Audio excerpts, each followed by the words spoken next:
Hello, hello, welcome back. Lorcana has been released in the wild, and it's pretty impossible to get your hands on product right now.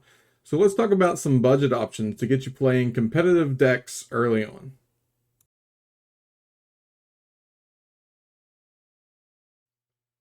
All right, so I've put together a budget-friendly deck for Lorcana.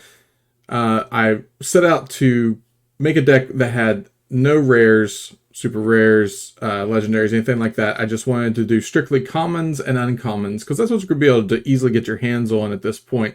I did include one rare, four copies of it into the deck because it fits thematically. It's not an expensive rare, but I did break my original plan of commons and uncommons only. But I will offer you a budget option for that card when we get to it anyway, so you won't have to run that if you don't want to. So what I have here is a budget Musketeer aggro deck in amber and steel.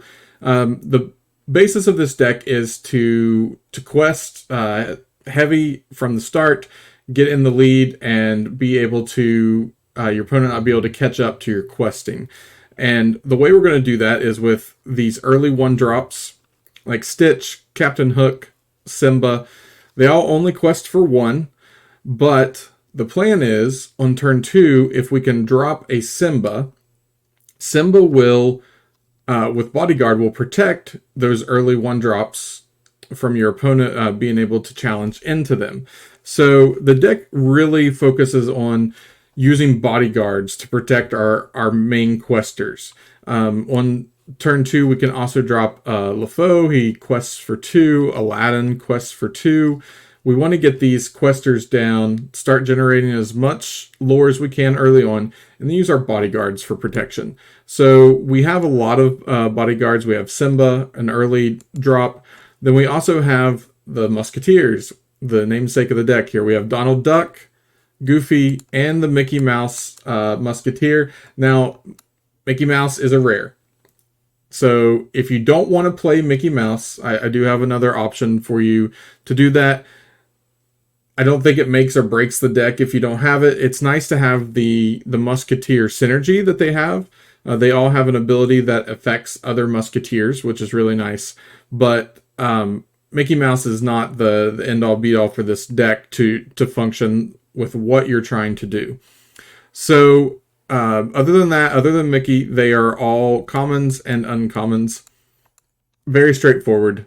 Play a one drop, next turn quest, drop a Simba to protect it, and then just scale up from there. Keep your bodyguards exerted so they can protect your guys from getting challenged when they're questing.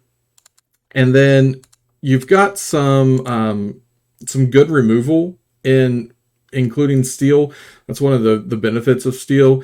We have fire the cannons to do 2 damage to a chosen character. So if something's getting a little out of hand on the opponent's side, we can use that. If we need something a little more than 2 damage, we've got smash that will deal 3 damage.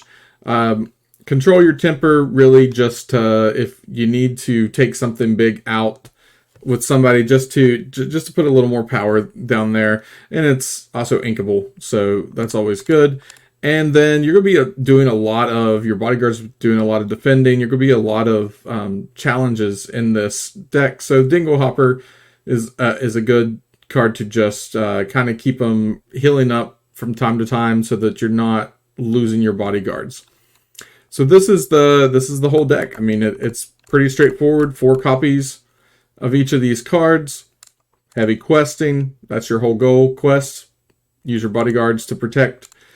So what can we do differently once you have this to upgrade this deck? First, let's talk about Mickey being the rare. If you want to keep this strictly budget, then my suggestion would be go ahead and switch to Hercules instead of Mickey. Hercules is still a bodyguard. He's inkable, which is great. He's not as good as Mickey, but he's also not a rare like Mickey. So if you don't have any Mickeys, go ahead and swap it out with Hercules. It's not going to make that big of a difference. And I think the deck will function just fine like that. If you only have 1 copy of Mickey or 2 copies, do 2 Hercules, 2 Mickeys, whatever you need to do to fill that spot out. But then there's some other upgrades we can make, and as you get these cards, as you get 1 copy, 2 copy, 3 copy, throw them in, replace the other card with these, and work on upgrading the deck. So our best 1-drop quester in Amber is Lilo, by far. She's a 1-drop that quests for 2. So that easily replaces your Stitch. She's just going to generate double the lore. You can swap those out as you get them, or if you already have them, put them in instead of Stitch. If you have Musketeer tabards, it's also it's an okay addition for since you have so many bodyguards. They're going to be taken out and banished from time to time.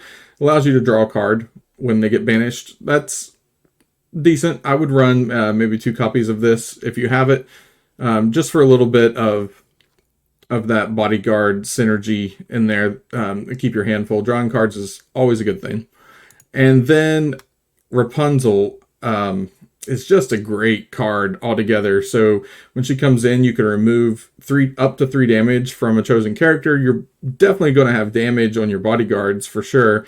And then you draw 1 for each 1 damage removed this way. I mean, that's strong. That's really strong. So that can easily replace the Control Your Temper. The Control Your Temper is just kind of there just to finish out the deck. Rapunzel is a great replacement for that, or it can replace the Dingle Hopper if you want to go that route. But a fantastic addition to the deck. She is a legendary, so chances are it's going to be a lot harder to get a full 4-play set of Rapunzel. But if you have them, go for it. It is a great addition. So that is the deck. Pretty straightforward. Simple aggro style deck. Early on in Lorcana when it's kind of hard to get the cards at this point. So let me know what you think. Is this a deck that you would try out, that you would enjoy? If you have any suggestions or anything that you would change in it, let me know. Anything else you want to see DeckTech wise? I got a couple more budget decks coming up because I feel like that's where people are going to be right now. So there's no reason to talk about these decks that are just full of play sets of legendaries and stuff, because the average player isn't going to be able to get their hands on that. So we're going to be doing some budget deck techs this week, so keep an eye out for that. If you like the content, please subscribe, give me a like, and leave a comment. Let me know what you think. Until next time.